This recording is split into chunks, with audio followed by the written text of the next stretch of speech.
if we're talking about being the space, really is what we're talking about. Because even on a physiological level, and I know we spoke about this a few years ago with in the Prosecco Castle, is that even matter, when we break it down, is just 99.99999% space. We in essence are space. And we are the space that all potential has the possibility to emerge from.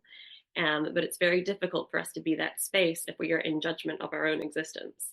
Now, in those cases, we're often not space. We're Mm. quite densely bound, or we're controlled in our expression, or we're limited in our allowance, or we are seeking approval from the outside in to tell us what we are or are not allowed to do. Mhm. Which I think is fair to say within chiropractic, or as chiropractors, we're taught very particular ways of not how we are allowed to be in practice necessarily, but of what is allowed within practice. Mhm. And with how to see and be, in practice. And in some cases, actually, yeah, there's whole scripts that practices run off. And I'm not saying that it's not valuable to have some kind of outline for this is what we're about and this is the language that we use to say it. But when we start scripting ourselves, we're no longer necessarily pulling from, drawing from, or expressing from the truth really of what our tone and what our essence has to say, or the capacity that it has to see outside of maybe the scripts or the lenses of analysis that we've been offered.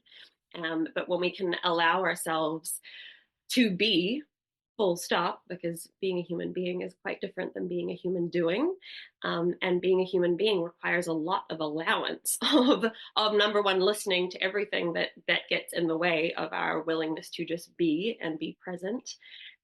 But in that space of being, in that space of allowing ourselves to show up with no expectation of how we're going to be perceived, how we think we should be showing up, what we think we are or aren't allowed to do, but really embodying that space of the fact that we are the space that consciousness expresses and experiences through. And if we can show up being the space that experience has the opportunity to emerge from, in that space of meeting ourselves in a space of resonance where we are not expecting ourselves to have to do or perform or create something with a potential outcome or appease or please. If we can show up with such a space of resonance in and of our own existence, that's a vibrational field in and of itself. And when we can be in a space of resonance with our own existence and meet ourselves in a space of harmony, vibrationally, that's what we start to offer in the spaces around us.